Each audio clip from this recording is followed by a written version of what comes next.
오늘도 하나님 우리와 함께 하십니다. 하나님이 함께 하신다라는 것을 늘 기억하면서 예수님과 동행하는 우리 모두가 되길 소망합니다. 네, 우리 무더운 여름을 보내고 있습니다. 제가 이제 창문가에 있잖아요. 여기 후끈후끈합니다. 저희 쓰레기통에 제가 쓰레기를 버리려고 했는데 주중에 여기가 달궈지잖아요. 쓰레기통이 뜨거운 거예요. 손을 넣는데 손이 막 뜨겁더라고요. 지금 더운 여름을 보내고 있습니다. 여러분의 여름도 뜨겁게 잘 보내고 계십니까? 우리가 육체적으로만 뜨거운 게 아니라 우리의 영적으로도 뜨겁게 달아올랐으면 좋겠습니다. 우리가 어제 함께 또 원더윗 컨퍼런스 갔다 오셨죠? 은혜 받으셨습니까? 다녀오신 분들은 그 은혜를 또 경험하셨고, 못 가신 분들은 또 온라인상에서 가고 싶은데 라는 마음으로 여러 가지 상황 때문에 못 가셨지만 그런 생각을 하셨을 겁니다. 저희가 어제 그 자리에서 경험하고 느낀 거는요, 하나님이 이 시대에도 이 복음을 살아내고 싶어하는 수많은 사람들을 준비시키셨고, 하나님은 그들을 통해서 지금도 역사하시는구나. 그리고 하나님은 정말 우리만의, 나만의 하나님이 아니라 온 세계와 열방의 하나님이시고, 이 복음은 정말 넓고, 이 복음은 정말 크고, 이 복음은 정말 능력이 있구나라는 것을 저희가 경험하는 시간이 되었습니다. 사랑하는 비욘드 가족 여러분, 여러분이 바로 이 복음을 가지고 있는 자들입니다. 기억하시길 소망합니다. 우리가 지난주에도 복음에 대해 나눴지만, 이 복음은요, 복음, 굿뉴스, 유앙겔리온, 이것은요, 하나님이 여러분에게 주신 복된 소식입니다. 여러분이 갖고 있는 거예요. 그러니까 이것을 누리시고, 우리가 누리는 것으로 그치는 것이 아니라 나아가 복음을 전해야 된다. 기억하시고 복음을 전하는 그 기쁨을 또 누려보시기를 축원합니다. 지난주에 맥주 감사 주일이어서 저희가 재정을 모아서 그 재정을 선교지에 드린다고 이야기 드렸잖아요. 제가 지난주에 이제 에스와티니, 그러니까 그 남아프리카 공화국에 있는 남아프리카에 있는 남아공 옆에 있는, 영어로는 킹덤 오브 에스와티니예요. 지금도 왕정이거든요. 에스와티니 왕국에 있는 또 사역하는 선교사님에게, 그리고 캄보디아에 있는 선교사님에게 선교비를 저희가 선교원금보다 조금 더 보태가지고 전달을 드렸습니다. 여러분의 귀한 헌신에 너무 감사드리고요. 개척교회지만 적은 헌금이지만 저희가 전달할 때 선교지에서 엄청난 위로를 받으셨어요. 장문의 기도 제목과 감사의 내용과 도전 받으셨다. 이분들은 저희보다 먼저 소위 말하는 선교지에서 개척하신 분들이잖아요. 거기에 현지인들과 살아가고 계시는데, 그들과 그렇게 이야기를 써내려 가는데 한국에서 정말 작게 개척한 우리가 하나님의 마음으로 성경을 보냈다는 것이 현지에 있는 사람들에게도 너무 감동이 되는 이야기였다라고 전해주셨어요. 그리고 이 헌금을 어떻게 쓸까 지금 고민 중이시래요. 그래서 이 헌금을 의미 있게 사용해서 저희한테 다시 한번 선교 보고를 해주시겠다라고 말씀드렸습니다. 하나님의 나라는요, 이처럼 연합해서 세워집니다. 나만 복음을 누리고 나만 예수님 믿고 잘 먹고 잘 살아야지, 이게 아니라 하나님의 나라는요, 이렇게 함께 하나님의 비전을 이뤄가고 연약한 자를 돕고 부족한 것들을 세워나가면서 세워지는 것이 진정한 하나님의 나라입니다. 우리 비욘드 처치는요, 지금부터 그것을 경험해 나가고 앞으로도 이것을 계속 우리의 가치로 가져가길 소망합니다. 이렇게 될 때에 하나님이 지금도 온 세계와 열방 가운데, 또한 우리의 삶 가운데, 옆에 있는 사람의 삶 가운데 일하심을 우리가 보게 될 겁니다. 살아있는 하나님을 경험할 겁니다. 그래서 이것을 경험하는 우리 모두가 되길 소망합니다. 오늘은 에센스 두 번째 시간입니다. 제목을 함께 따라 읽어볼까요? 시작! 네, 어둡기 때문에 빛은 더욱 밝습니다. 제가 에센스라는 이야기를 했죠. 본질에 대한 이야기다라고 이야기했는데, 본질이, 기본이 왜 중요할까 이야기를 드렸습니다. 기본이 잘 안 돼 있으면 아무리 좋은 것들을 세워도 금방 무너진다라고 이야기 드렸죠. 제가 지난주에 노아가, 제 아들이 노아잖아요. 노아랑 어린이집을 제가 등원을 하는데 그 앞에 공사장이 생겼다라고 말씀드렸죠. 노아, 네 얘기했어요? 노아랑 이렇게 어린이집에 유모차를 태워서 가는데 공사장이 생겼는데 건물을 짓는다. 5층짜리 건물 그 블루프린트가 있었다고 말씀드렸죠. 근데 오랫동안 집안 공사를 했잖아요. 근데 지난주부터 이제 설교하고 나서부터 건물을 올리기 시작했는데 이렇게 벌써 뼈대가 5층이 다 세워졌어요. 일주일 만에. 날린 공사 아니냐 생각할 수 있지만 기술력이 워낙 발달돼서 집안 공사가 진짜 오래 걸리고 끝나면 올리는 건 금방이래요. 네, 이거 라이브한 사진이죠. 날씨가 지난주에 좋지 않았는데, 기본이 닦여 있으면요, 올리는 건 금방입니다. 우리도 신앙생활 할 때 우리가 막 뭔가 빨리 성장했으면 좋겠고, 잘했으면 좋겠고, 사역을 많이 했으면 좋겠고, 뭔가 잘했으면 좋겠잖아요. 근데 성경이 말하는 것, 그리고 하나님께서 우리 가운데 가르쳐 주시는 것은 신앙의 기초, 기본 에센스가 튼튼하게 쌓여야지 그것이 가능하다라는 것입니다. 우리가 무턱대고 뭔가 사역을 많이 하고 나면 우리가 늘 하는 이야기 있어요. 번아웃 됐다, 지쳤어요. 그게 아니라 기본과 기초가 잘 쌓여 있으면 우리의 신앙은요, 지금 보여드리는 사진보다 더 빠르게, 건강하게, 튼튼하게 하나님의 이야기들이 쌓여 올려갈 것입니다. 근데 문제는 우리가 그 기초가 약하면 안 된다라는 것이죠. 그래서 우리가 어제 신길교회 갔을 때 몇몇 청년이 이런 얘기했어요.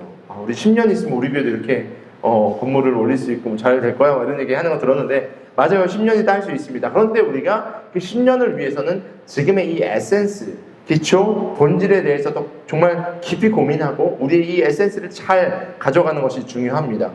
화장을 할 때도 자매님들 기초 화장 중요하잖아요.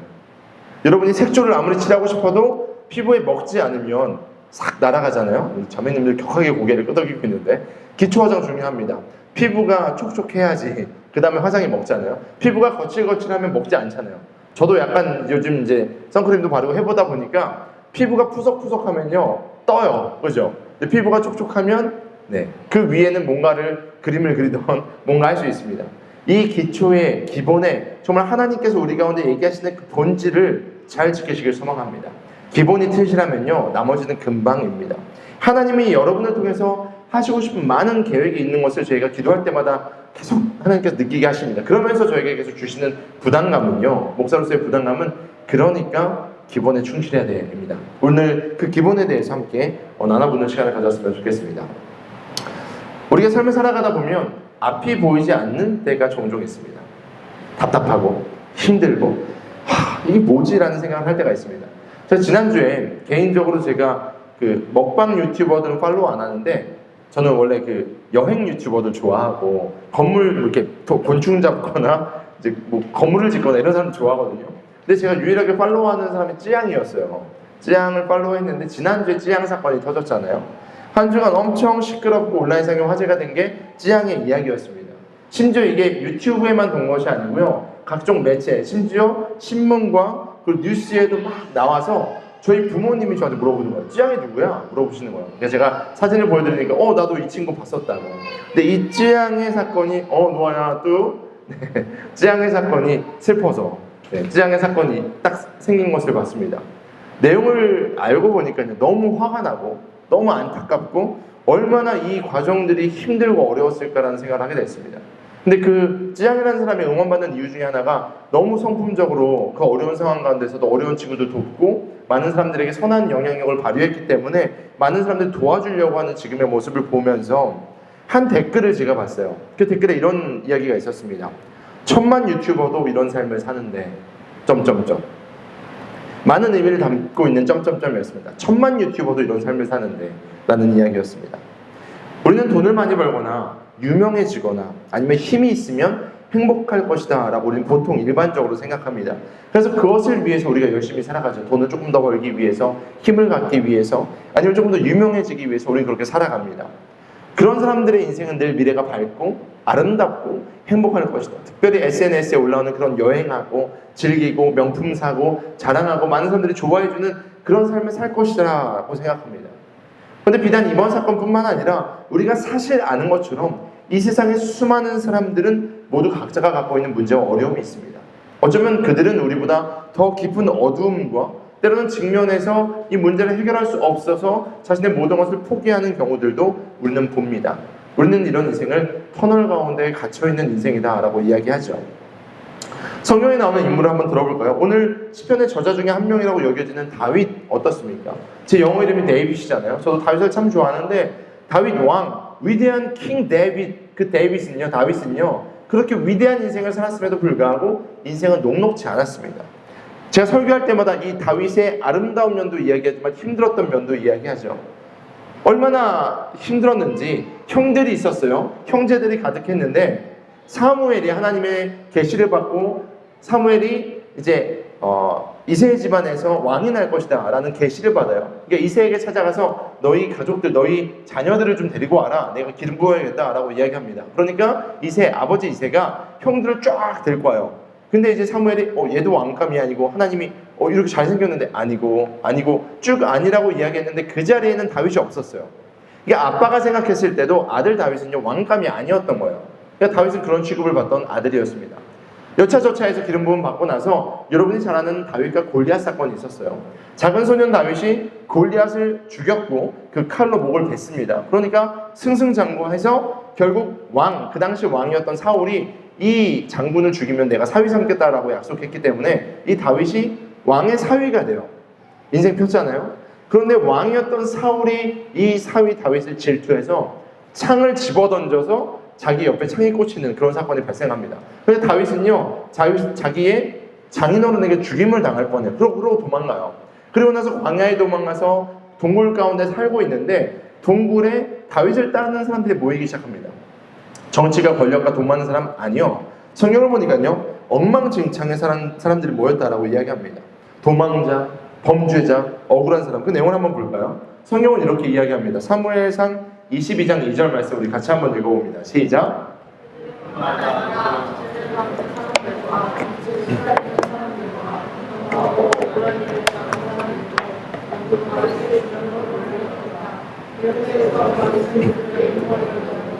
400여 명이나 되는 사람이 그를 따랐다. 아멘.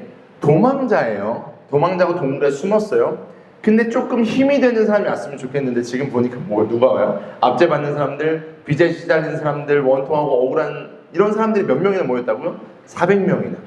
내 몸 하나 건사하기도 힘든데 지금 다윗 주변에 400명이나 달라붙어가지고 다윗이여 우리 좀 도와주세요라고 이야기합니다. 얼마나 답답했을까요? 당장 이 사람들의 애통함을 한 1분씩만 들어줘야 400분의 시간을 들여야 돼요. 그러니까 다윗은요 너무나도 답답하고 힘든 상황, 어떻게 보면 짐처럼 여겨지는 사람들에 둘러싸인 그의 삶을 보게 됩니다. 아주 답답한 지경이죠. 여러분이 잘 아는 다니엘은 어땠습니까? 다니엘은요 나라를요, 이스라엘 나라를요 바벨론에게 빼앗겼을 때 포로로 잡혀갔던 인물 중에 하나입니다. 그리고 바벨론에 끌려왔는데 자신의 정체성이었던 이스라엘식 이름 역시 뺏깁니다. 우리가 일제치하 때 한국 사람들이 한국 이름 뺏긴 것처럼 지금 우리가 잘 아는 다니엘이 영어로 데니얼이라고 이야기해요. 이 데니얼이 자신의 이름조차도 뺏긴 존재가 됩니다. 그러고 나서 왕의 상에 올라갔던, 그리고 신에게 바쳐줬던 그 음식을 먹지 않기 위해서 본인은 원치 않게 비건이 됩니다. 야채만 먹어요. 이게 얼마나 에너지적으로도 상황적으로 답답한 상황 가운데 빠져 있습니까? 여차저차해서 이 상황 가운데 하나님의 은혜를 경험해서 정계에 진출하고 결국 그 나라의 총리가 됩니다. 바벨론의 총리가 돼요. 근데 문제는 바벨론이 망해요. 바벨론이 망해서 페르시아가 들어와서 바벨론을 무너뜨립니다. 근데 또 어차저차해서 페르시아의 눈에 들어서 바벨론에서도 총리였지만 페르시아에서도 총리가 됩니다. 인생이 정말 기구해요. 모시던 왕이 죽었고 나라가 망했는데 그래도 총리가 돼요. 근데 그 가운데 또 답답한 인생이 발생합니다. 뭐냐면 그는 그 모든 과정에서 그가 버틸 수 있었던 이유 중에 하나가 하나님 때문이었어요. 나라는 망했지만 그는 늘 창문을 열어서 예루살렘을 향해서 기도하는 그런 습관이 있었거든요. 거룩한 습관이. 그런데 그 다니엘을 미워하는 사람들이 있었다라는 거예요. 그래서 그 다니엘을 미워하는 사람들이 뭐라고 왕을 꼬시냐면, 왕이시여, 이 기간에, 어떤 기간에 왕 외에는 다른 모든 것에 절하면 그냥 우상 섬기는 걸로 해서 다 죽여버립시다. 그러니까 왕의 그 권력을 강하게 세우는 시간을 가지셔야 됩니다 라고 이야기해요. 근데 다니엘은 그 소식을 들었을까요? 당연히 들었죠. 총리니까. 그 소식을 알면서도 늘 하던 대로 창문을 열어서 기도하는데, 창문 닫고 기도하면 되잖아요. 몰래 기도하면 걸리지도 않으니까. 근데 다니엘은 창문 열고 우직하게 자기가 했던 대로 영적인 루틴을 가져간 거예요. 근데 창문에서 기도하는 것을 다른 사람들이 보고 소위 말하는 신고해버립니다. 그때의 내용이 이렇게 되는 거예요. 말씀을 같이 한번 읽어볼게요. 다니엘서 6장 11절 12절 읽어봅니다. 시작.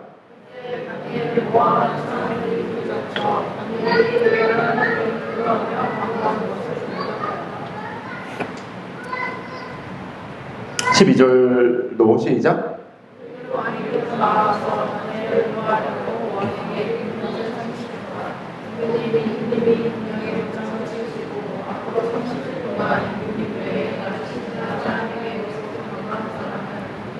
사사굴에 던지시기로 하지 않으셨습니까? 왕이 대답하였다. 그를 고칠 수 없다. 그것은 메대와 페르시아의 법을 따라 확정된 것이다. 지금 다니엘은요 꼼짝없이 죽게 된 거예요. 꼼짝없이. 자기가 무너진 나라에서 버틴 것도 용하고, 그리고 페르시아의 총리가 된 것도 진짜 기구한데 지금 총리가 문제가 아니라 목숨을 잃게 될 상황 가운데 딱 직면한 겁니다. 성경에 나오는 이 외에도 수많은 사람들, 그리고 앞에서 살펴본 여러 가지 사건의 이야기들, 수많은 사람들은요 터널 한가운데 있는 인생의 여정을 살아가고 있습니다. 질문해 볼게요. 여러분은 어떻습니까? 여러분의 삶에는 어둡고 답답하고 컴컴한 그런 순간이 있지 않으셨습니까? 혹시 지금 그런 상황입니까? 그런데 여러분은 누구에게 도움을 요청합니까? 무엇이 여러분의 도움이 되십니까? 오늘 본문에 보면 그 상황, 그 장면을요, 시로 고백한, 시로 노래한 내용이 오늘 본문입니다. 시편 119편인데요. 이 119편은 전체 내용이 176절이에요. 성경에서 가장 긴 성경이 오늘 함께 읽은 119편입니다. 그리고 이게 얼마나 아름다운 시로 되어 있냐면요. 히브리어가요, 알렛, 벳, 김멜, 달렛, 해, 바브, 자인 이렇게 해서 이게 알파벳 순서거든요. 알렛, 벳, 길메, 달렛 이렇게 쭉 진행되는데 히브리어 이 알파벳 순서대로 176절이 쭉 써 있는 거예요. 요즘 말하면 라임을 잡아가지고 아름답게 쓴 시가 이 119편의 이야기다라는 겁니다. 아크로스틱이라고 이야기하는데 이 아크로스틱으로 지어진 아름다운 시가 우리가 함께 살펴볼 시입니다. 이 시를 기록한 저자가요, 아직은 조금 논쟁이 있어요. 정확하게 누가 썼다라고는 되어 있지 않는데 다윗이거나 혹은 에스라거나 다른 이제 저자가 썼다라고 이야기하는데, 아무튼 이 시의 저자가 중요한 게 아니라 내용이 중요합니다. 이 시의 주제는요, 뭐냐면요, 하나님의 말씀의 아름다움입니다. 따라해봅시다. 하나님의 말씀의 아름다움. 그러니까 성경의 아름다움을 이야기하고요. 그리고 나서 그 아름다운 말씀으로 인도받는 삶에 대한 이야기를 기록하고 있습니다. 이 176절, 이 176절의 긴 시 가운데 저자는요, 계속해서 고백하는 거예요. 하나님의 말씀은 아름답습니다. 비록 이런 상황, 이런 어려움, 이런 순간, 이런 것들이 있지만 그럼에도 불구하고 하나님의 말씀은 나에게 길이 되고 빛이 되고 인도하시고 하나님의 말씀은 능력이 있습니다를 시로 고백한 것이 오늘 본문의 이야기입니다. 우리 지금 기독교 신앙의 에센스에 대해서 이야기하고 있어요. 본질에 대해서 이야기하고 있습니다. 그리고 그 본질에 대해서 함께 말씀을 나누고 있죠. 지난주에는 저희가 무슨 이야기했습니까? 복음에 대해서 이야기했습니다. 총체적인 복음, 큰 그 복음에 대해서 이야기했습니다. 복음의 아름다운 이야기가 무엇인지, 내용이, 범위가 그 복음을 우리가 전해야 된다라는 이야기를 했는데, 오늘 우리가 함께 나누고 싶은 것은 그 복음이 담겨있는 성경, 바이블, 하나님의 말씀에 대한 이야기입니다. 말씀은요, 하나님이 자신을 우리에게 계시하신 말씀입니다. 하나님이요, 자신을 우리에게 밝히셨다고요. 우리의 인생에 어떠한 방향으로 우리가 어떻게 창조되었고 이 세상은 어떻게 나아가고 있다라는 매뉴얼을 적어 놓으신 것이 성경이다라고 성경은 말하고 있습니다. 여러분, 성장하고 싶으세요? 신앙적으로도 영적으로도 성장하고 성숙하고 하나님 앞에 쓰임받고 싶으세요? 저는 그런 욕심이 있습니다. 하나님 저를 써주세요. 사용해주세요. 근데 그러기 위해서 중요한 것은요, 바로 이 하나님의 매뉴얼을 읽는 것입니다. 하나님의 뜻, 하나님이 누구신지를 알아가는 것입니다. 그것을 하기 위해서 우리 무엇을 해야 될까요? 성경을 펴서 읽어야만 합니다. 성경은 이렇게 이야기합니다. 우리 함께 디모데후서 말씀 읽어볼게요. 시작.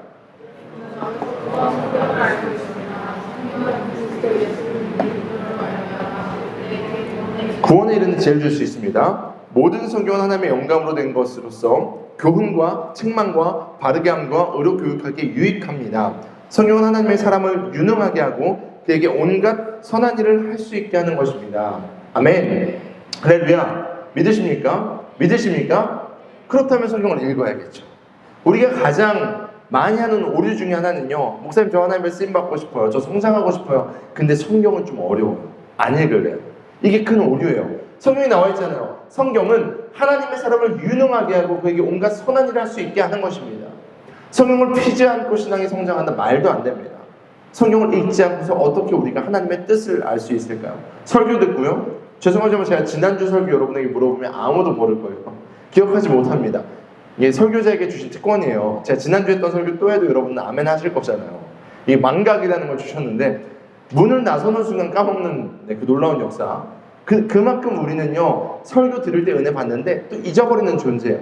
하나님의 말씀을 계속해서 먹고 소가 되새김질을 하듯이 하나님의 말씀을 계속해서 가까이 해야 되는 그런 연약한 존재들이죠. 근데 우리는요, 이 말씀을 읽지 않는다라는 겁니다. 기독교 신앙에 있어서 이 성경은요, 영어로 프라이머리 소스라고 이야기합니다. 기본 1차 자료라고 이야기하는 게 프라이머리거든요. 1순위. 성경은요, 기독교 신앙에서 가장 기초가 됩니다. 그리고 그 기초의 토대 위에 교리가 있고요, 그리고 어떠한 사역이 있고요, 어떤 구조들이 있는 겁니다. 하나님의 말씀보다 어떠한 것도 우선될 수 없습니다. 우리 기독교 신앙, 특별히 개신교에서는요, 하나님의 말씀과 동일하게 여기는 건 아무것도 없습니다. 근데 우리가 이단이라고 얘기하고 사입이라고 얘기하고 다른 타종교라고 이야기하는 것은요, 이것에 동등한 어떠한 것이 있기 때문입니다. 예를 들어 볼까요? 여러분이 잘 아는 가톨릭, 우리는 가톨릭에 대해서 기독교 안에서는요, 물론 이렇게 구원에 대한 부분이나 그 외에는 함부로 저희가 말을 할 수 없지만, 하나님의 것은 저희가 넘어갈 수 없지만, 왜 우리가 가톨릭을 이단이라고 얘기하냐면 가톨릭에서는 하나님의 말씀과 교황의 권위를 동일하게 보기 때문입니다.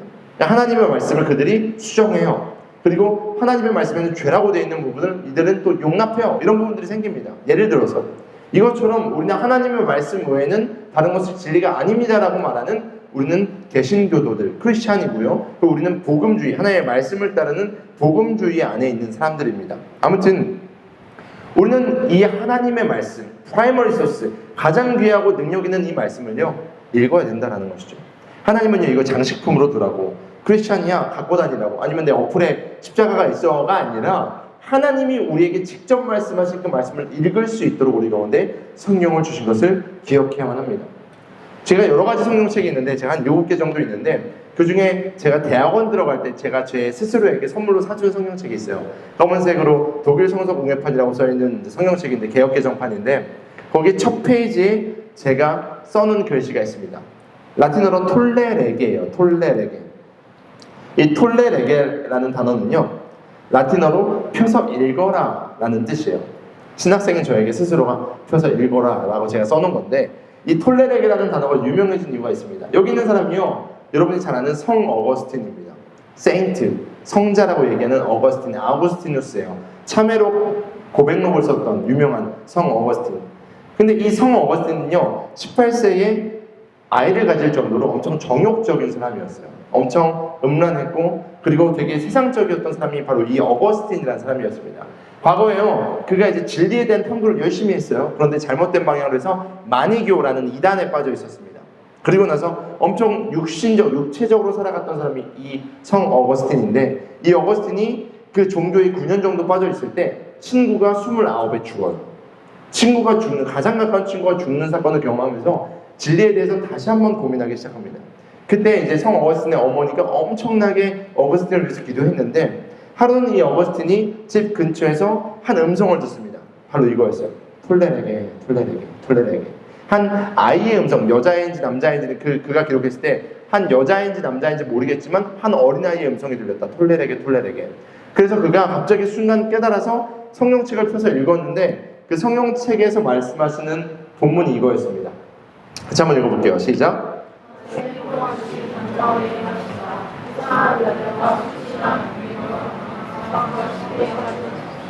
주 예수 그리스도로서 옷을 입으십시오. 정욕을 채우려고서 욕심의 애를 꾀하지 마십시오. 이 말씀이 딱 있었던 거예요. 그때에 정신 차리고 이제 어거스틴이 그때부터 다시 온전한 크리스찬으로 변화됩니다. 그는요, 자신의 회고록에 이렇게 그 당시 상황을 기록해요. 나는 더 이상 읽고 싶지 않았고 그럴 필요도 없었다. 그 문장이 마지막 부분에 다다르자 순식간에 확신의 빛이 마음속에 흘러들어와서 모든 의심의 어둠을 몰아내는 것 같았다. 그리고 그는요, 완전 방탕했던 그 인생을 돌이켜서 변화되었고, 심지어 방탕했던 그가 세인트, 성자라고 불릴 정도로 인생이 변화된 사람이 되었습니다. 오늘 본문 105절도 이렇게 이야기하죠. 우리 같이 한번 읽어볼까요? 시작. 주님의 말씀은 내 발의 등불이요 내 길의 빛입니다. 주님의 말씀은 내 발의 등불이요 빛입니다. 등불 켜보셨어요? 등불? 호롱불, 가스를 해서 이제 불 켜는 거. 요즘은 이제 뭐라 그러죠? 캠핑을 많이 가다 보니까 과거에는 그냥 그런 것들 불 피는 것이 귀찮았는데, 요즘은 약간 복고풍의, 약간 아날로그풍의 그런 캠핑 장비들이 많이 있습니다. 가스를 딱 켜면요, 불이 올라오면 유리를 반사시켜서 주변이 약간 은은하게 밝아집니다. 여러분이 생각했을 때, 야, 등불이 얼마나 밝겠어 생각하잖아요. 근데 칠흑같이 어두운 밤에 등불을 켜면요, 등불 정말 밝습니다. 군대에서도 우리가 이제 복무해봐서 알잖아요. 조그만 랜턴이 얼마나 밝겠어 생각하지만 칠흑까지 아예 없잖아요, 빛이. 달빛만 정말 환하게 있을 때 랜턴 딱 켜면요, 바로 앞에 지나가는 거 다 볼 수 있잖아요.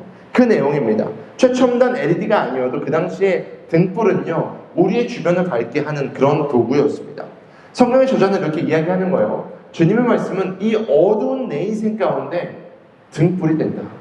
등불이 있으면 뭐예요? 앞으로 나아갈 수 있죠. 불이 없으면요, 때로는 걸어가다 넘어질 수 있습니다. 제가 노아를 키우니까 노아가 아직도 새벽에 우유를 한 번씩 먹어요. 저랑 자는데 이제 엄마는 조금 떨어져서 자고, 노아랑 저랑 온도가 비슷해서 좀 시원하게 자야 되고, 엄마는 조금 온도가 낮아서 따뜻하게 자거든요. 자다 보면 막 너가 저를 막 발로 찰 때도 있고 팔을 올리고 잘 때도 있는데 새벽에 저를 딱 깨워요. 아빠 왜? 우유 따뜻하게 이래요. 이제 일어나서 우유를 갖다 주거든요. 데펴서 줘야 되는데 칠흑같이 어둡죠. 불을 다 꺼놓으니까. 가끔 지뢰가 있습니다. 여러분 레고 밟아보셨죠? 애기들 블록은 조금 더 커요. 밟으면요 기가 막히게 아픕니다. 등불이 없을 때는 정말 아파요. 근데 우리 인생도 마찬가지죠. 칠흑같이 어둡고 내가 나아갈 될 방향을 모르면요 쉬운 길 같은데도 두렵고 떨리고 때로는 잘못 뒤졌을 때 발목이 날아가는 그런 경우들을 우리가 경험합니다. 마찬가지로 성경의 저자가 얘기하는 겁니다. 내가 내 힘으로 어두운 길을 걸어갔을 때는 내가 넘어지고 쓰러지고 자빠지고 넘어지지만 다른 곳이 아니라 내 발을 비추시는 하나님의 등불이 내 말씀, 하나님의 말씀이시기 때문에 그 말씀을 의지하면 내가 나아갈 수 있습니다 라고 고백하는 겁니다. 시편의 저자로 예상되는 다윗의 인생, 쫓기고 있고 주변에 400명이나 되는 자신을 따르는 정말 어떻게 보면 문제의 아들이 가득하지만 하나님께서 내 인생에 등불 되어 주실 때 내가 한 발 나아갈 수 있습니다. 한 발 나아갈 수 있습니다. 그것을 지금 다윗이 고백하고 있는 겁니다. 낚시 좋아하세요? 낚시해 보셨어요? 배를 타면 가끔씩 이제 어두운 새벽 조업을 나갈 때가 있잖아요. 어두우면 배들은 이제 요즘은 레이더 장비를 켜지만 배들이 의지하는 게 뭡니까? 등대입니다. 등대가 빛을 한번 비춰주면 저게 육지구나, 이쪽 방향이구나 알고 배를 타고 나가서 조업을 합니다. 근데 제가 이런 글을 읽었던 적이 있어요. 어떤 어부가 조업을 나갔는데 캄캄한 밤이 되었는데 엎친 데 겹친 격으로 이제 엄청 큰 풍랑을 맞이한 거예요. 그러니까 막 배가 뺑뺑뺑뺑 돌다 보니까 어디가 육지인지 어디가 가야 되는지 방향을 잃어버렸습니다. 근데 그 동네는요 작은 동네여서 동네는 등대가 없었어요.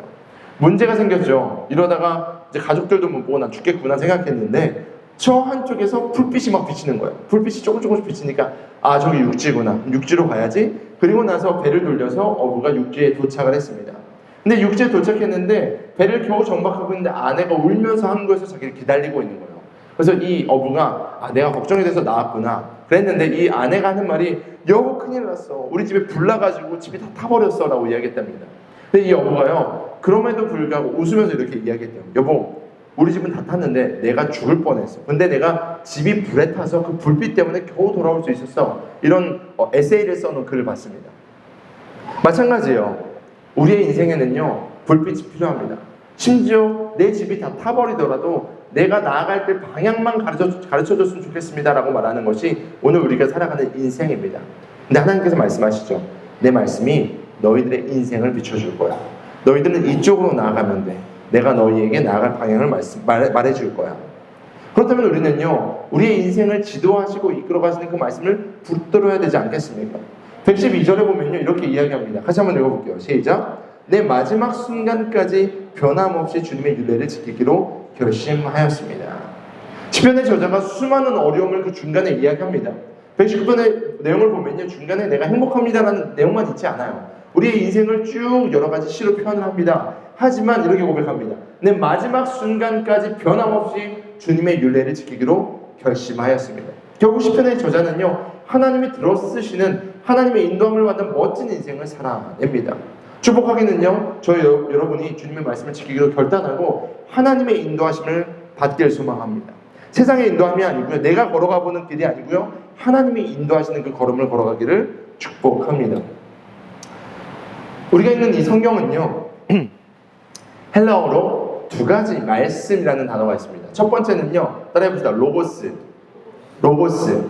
말씀이라는 뜻이에요. 로고스 하나님의 말씀, 기록된 말씀 로고스라는 단어가 있고요. 두 번째 헬라어는요 따라해봅시다. 레마. 사실 로고스와 레마는요 동일한 의미를 갖고 있습니다. 너무 신학적으로 다르게 해석하는 분들도 있는데 논란이 많이 되고 있지만 로고스와 레마 둘 다 하나님께서 우리 가운데 주시는 말씀입니다. 근데 의미적으로 조금 다른 게 있는데 로고스는 기록된 말씀이라면 레마는 내 가운데 깨닫게 하시고 내 가운데 듣게 하시고 내 가운데 개인적으로 더 적용할 수 있도록 주시는 말씀을 레마라고 표현합니다. 결론적으로 제가 말씀드리면 로고스에서요 여러분들은 레마를 들으시길 축복합니다. 로고스의 말씀 중에서 여러분에게 주시는 하나님의 말씀을 들으시기를 소망합니다. 신약에서 베드로라는 사람이 등장합니다. 피터 들어보셨죠? 베드로는요 예수님의 12제자 중에 수제자였습니다. 제일 오른팔이었던 사람이 베드로였는데 예수님이 처음에 베드로를 콜링할 때의 모습이 있어요. 예수님이 갈릴리 호수, 갈릴리에 가면 엄청 커요. 갈릴리를 영어로 갈릴리 호수라고 안 하고 씨라고 할 때도 있어요. 너무 넓으니까 이제 수평선이 보이거든요. 이제 이스라엘 가보시면 엄청 넓은 이제 호수인데 그 호수에서 잔뼈가 굵은 어부가 베드로였어요. 성경의 내용을 보면요, 베드로가 밤새도록 그물을 내려서 물고기 잡았는데 한 마리도 잡지 못했다라고 기록되어 있습니다. 생각해보세요. 평생을 거기 살았어요. 그 넓은 바다에 이쪽에 가면 어떤 물고기가 있고 어떤 시즌에는 어떤 물고기가 나고 다 알던 이 베드로가 한 마리도 물고기를 못 잡았다고요. 근데 아침에 그물을 정리하고 있는데 예수라는 그 당시에 30대 초반의 한 젊은이가 나타나서 베드로에게 얘기합니다. 깊은 데로 가서 그물을 던져라. 여러분 들으시겠어요? 이 예수라는 청년이 와서 말하는데 들으시겠어요? 뭐야? 이렇게 반응 아니겠습니까? 피터에게는, 베드로에게는요, 그 청년의 이야기가요 별로 안 들렸어도 상관없습니다. 근데 이 베드로가요, 예수님이 말씀하시는 그 말씀의 권위가 딱 느껴진 거예요. 심상치 않다. 그래서 그에게 이렇게 이야기합니다. 랍비요. 30대 초반인 그 청년에게 선생님 이렇게 이야기합니다. 그 내용이 성경에 이렇게 기록되어 있습니다. 같이 한번 읽어볼게요. 시작. 시몬이 대답하였다. 선생님, 우리가 밤새도록 애를 썼으나 아무것도 잡지 못했습니다. 여기가 중요해요. 그러나 선생님의 말씀을 따라 그물을 내리겠습니다. 이게 이 말씀이요 헬라어로 레마로 되어 있습니다. 레마. 당신이 하신 말씀 내 귀에 들렸기 때문에 내가 그 말씀에 의거해서 그물을 던져보겠습니다. 어떻게 되죠? 깊은 데로 가서 그물을 던지니까요, 심지어 물고기 너무 많이 잡혔는데 자신의 배 하나에 가득 차니까 옆에 있는 배를 와서 도와달라고 합니다. 배 2대가 왔어요. 2대에 가득 차서 배를 정박하는 내용이 성경에 기록되어 있습니다. 본인의 힘으로 하면 한 마리도 못 잡았던 그 이야기에서 이 물고기를 잡았을 때의 모습은 너무나도 많았다. 그리고 그 물고기의 숫자가 153마리다. 우리 건물 153 코리아잖아요. 그래서 153이에요. 153에 대한 이야기가 여기서 나온 겁니다. 이것이 바로 하나님의 말씀의 위엄이고 그 말씀에 순종했을 때 나오는 결과입니다. 사랑하는 교우들 가족 여러분, 하나님의 말씀을요 그냥 흘려듣지 마세요. 말씀을 읽을 때요 그냥 지나가지 마세요. 이렇게 말씀을 읽어야 돼요. 하나님, 오늘 나에게 주시는 말씀이 무엇입니까? 지금 읽는 이 말씀을 통해서 내가 깨닫기 원하는 것이 무엇입니까? 하나님의 말씀이요 소설이나 아니면 어떠한 에세이나 그냥 지나가는 어떤 가사처럼 보이면 안 되는 거고요. 이 말씀이 나에게 임하는 하나님의 음성으로 들려야만 합니다. 이것이 바로 레마의 뜻입니다. 인생이 어둡습니까? 혹시 여러분 가운데 답답함이 있습니까? 문제가 있습니까? 아니면 여러분이 하나님께 더 가까이 가시고 싶고 성장하고 싶으십니까? 인생을 한번 맡겨보시길 원합니까? 그렇다면요, 성경을 펴서 읽어야만 합니다. 오늘 119편 9절은 이렇게 이야기해요. 같이 한번 읽어볼까요? 시작. 젊은이가 어떻게 해야 그 인생을 깨끗하게 살 수 있습니까? 주님의 말씀을 지키는 길, 그뿐입니다. 개역개정에 보면요, 청년이 어떻게 이렇게 얘기합니다. 이 자리에 앉아 계신 분들이 공교롭게도 다 청년들이잖아요. 다 젊은 여러분, 무엇이 여러분을 거룩하고 무엇이 여러분의 인생의 올바른 길로 인도할 수 있을까? 세상의 뉴스가요?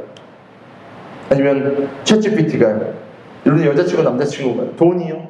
여러분 주변에 있는 인간적인 멘토가 아니요. 성경은 말합니다. 오직 주님의 말씀을 지키는 그 길뿐이다 라고 이야기합니다. 세상의 다른 것에 여러분의 인생을 걸지 마세요. 그것은 아무런 의미가 없습니다. 근데 가장 확실한 주님의 말씀, 여러분의 인생의 등불이 되고 여러분의 갈 길을 인도하는 그 하나님의 말씀에 여러분의 인생을 걸어보시길 바랍니다. 우리는 지금 크리스천의 가장 기초적인 에센스에 대해서 말씀을 나누고 있습니다. 이 말씀을 지켜 행하는 것이 진짜 기독교인입니다. 우리 육신에게만 맛집을 찾아주지 마세요. 여기 앞에 있는 진짜로 진짜 맛있거든요. 여기 건너편에 있는 짜장면집 진짜로에서 짬뽕 맛있고요, 꼬바로우 맛있고요. 우리는 이런 것들을 좋아하잖아요. 맛있는 거 먹어야지 이렇게 생각하는데 육신에게만 맛있는 거 주지 마시고요, 여러분의 영혼에게도요 건강한 것을 먹이셔야만 합니다. 여러분의 육신은요, 여러분의 영혼이요 지금 세상의 영에 너무 빠져 있습니다. 세상의 알고리즘 가운데 허덕이고 있습니다. 유익도 안 되는 여러 가지 잘못된 정말 영양가도 없는 것들을 먹고 있습니다. 그렇다면 우리는 영적으로 거룩하고 영적으로 풍성한 삶을 살기 위해서 무엇을 해야 될까요? 이번 한 주간 하나님의 말씀을 읽어보시기를 도전합니다. 하나님이 주시는 그 음성, 하나님의 뜻, 내 가운데 문제의 해결책이 있는 그 성경을요 펴서 읽으십시오. 그러면 하나님께서 빛으로 우리를 인도하실 줄 믿습니다. 그리고 우리 삶 가운데 하나님의 말씀이 꿀송이보다 답니다. 성경에 자주 기록되어 있잖아요. 하나님의 말씀은 꿀송이보다 달다. 이 말씀을 여러분의 입술에서 고백하는 그날이 올 줄 믿습니다. 오늘도 여러분에게 말씀하신 그 음성 들으시고 내 말을 들으시고 실천하는 저 여러분 모두 되기를 축원합니다. 우리 들은 말씀을 기억하면서 다시 한번 기도했으면 찬양했으면 좋겠습니다. 우리 함께 불렀던 말씀 앞에서 다시 한번 찬양했으면 좋겠는데요. 하나님 그 말씀이 우리 가운데 힘 되시고 그 말씀이 우리 가운데 진리 되십니다. 그 말씀을 지켜 행하겠습니다. 우리 고백하면서 함께 찬양하도록 할게요. 말씀 앞에서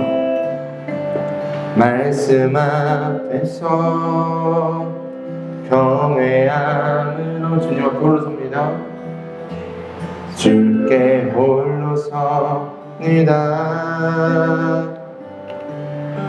생명의 말씀 읽고 순종해 주를 예배합니다. 고백합시다. 기록된 말씀 힘이 있어서 진리로 우리를 거룩하게 하시며 거룩해 하며 거룩한 말씀 세세 영원히 복음이 되어 말씀하시네. 하나님 말씀에 두려워 떠는 자, 그 말씀에 생명을 거는 자, 한 사람 찾으시는 주님의 말씀을, 주님의 약속을 믿어 하나님 말씀에 두려워 순종하며 주님을 따라가는 자, 순종하며 주 따라가는 자, 영원한 하나님 나라 이뤄갈 주의 교회여 일어나라. 주님의 말씀을, 주 말씀은 우리는 구원에 이르는 지혜이니 말씀 목숨과 내 뜻 다해 그 말씀에 걱정하라. 하나님 말씀에 두려워 떠는 자, 그 말씀에 생명을 거는 자, 한 사람 찾으시는 주님의 약속을 믿어 하나님 말씀에 운명을 거는 자, 순종하며 주님을 따라가는 자, 영원한 하나님 나라 이뤄갈 주의 교회여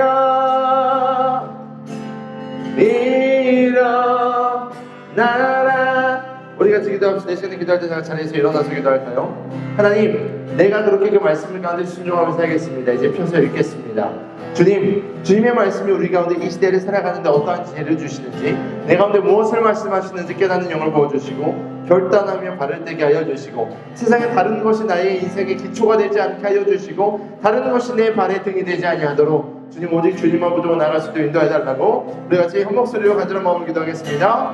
하나님, 우리가 주님을 찾습니다. 주의 말씀을 읽겠습니다. 주의 뜻을 찾겠습니다. 이 어지럽고 어둡고 죄악된 세상 가운데 우리의 마음을 빼앗겨버리는 것이 아니라, 이미 터널 가운데 어두운 곳 가운데 갇혀서 하나님 절망하는 것이 아니라, 이제 주의 뜻을 쫓아 주님께서 말씀하시는 그 말씀 가운데 한 발 한 발 나아가 영적으로 성장하며 성숙하며 주님의 뜻을 이루어나가는 아름다운 주님의 백성들 되길 소망합니다. 청년이 무엇으로 우리를 거룩하게 이 때를 살아갈 수 있겠습니까? 오직 주님의 말씀을 따를 뿐이오니 주님 우리 가운데 주의 뜻을 깨닫게 하여 주시고 말씀을 앞에서 읽게 하여 주시고 주님을 사랑하게 하여 주시고 주의 말씀을 사모하게 하여 주시고 살아있는 주의 말씀이 우리 가운데 능력됨을 경험하게 하여 주시옵소서. 아버지 이 말씀이 우리 가운데 레마로 들려지게 하여 주십시오. 살아 움직이는 주의 말씀 순종하며 걸어갈 때 우리 가운데 주님의 놀라운 역사들이 일어날 수 있도록 깊은 대로가 그물을 던지라는 그 말씀에 순종하는 베드로의 신앙을 그 믿음을 우리 가운데 허락하여 주시옵소서. 우리 가운데 주의 마음을 주실 줄 믿습니다. 주님을 사랑하며 주의 말씀을 사랑하며 주님을 사모하게 하실 줄 믿습니다. 하나님 감사합니다. 우리를 사랑하셔서 주의 말씀을 주시고 오늘 이 자리나 주님을 예배하게 하시고 또 주님 앞에 우리의 물질과 마음을 드리게 하시니 감사합니다.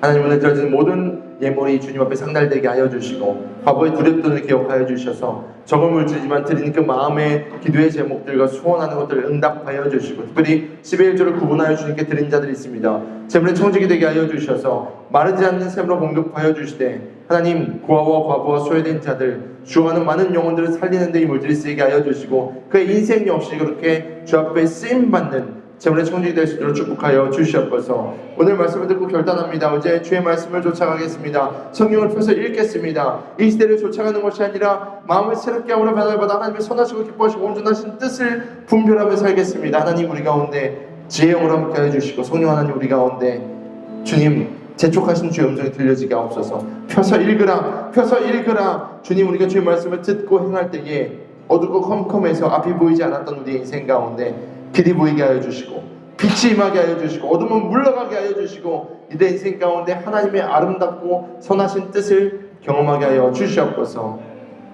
이제는 우리 주 예수 그리스도의 은혜와 아버지 하나님의 무한하신 사랑하심과 성령님의 인도 교통하심이 오늘 말씀을 듣고 비록 어둡고 컴컴한 인생을 사는 것 같지만 그때에 가장 밝은 빛으로 비추시는 주의 말씀을 깨달아 알기를 소망하는 사랑하는 비오는 모든 가족들 머리 위에와 나라와 민족과 열방 위에 또 선교의 현장 위에 이제부터 영원토록 함께 있을지어다. 아멘.